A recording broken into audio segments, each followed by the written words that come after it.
এখন আমরা দাঁড়িয়ে আছি জরাসন্ধের আখড়ায়, এক ঐতিহাসিক যুদ্ধক্ষেত্রে।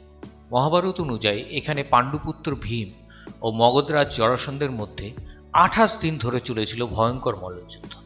শেষ পর্যন্ত ভীম জরাসন্ধকে পরাজিত করেন। এই চতুষ্কোণ পাথরের কাঠামো এবং নরম সাদা মাটি আজও একটি প্রাচীন কুস্তির আখড়ার চিহ্ন বহন করে।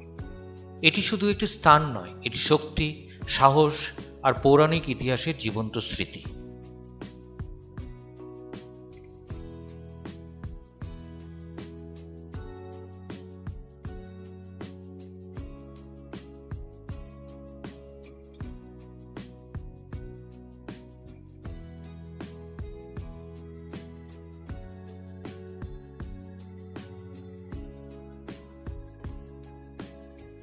এই ওপর থেকেই শ্রীকৃষ্ণ ভীমকে নির্দেশ দিয়েছিলেন,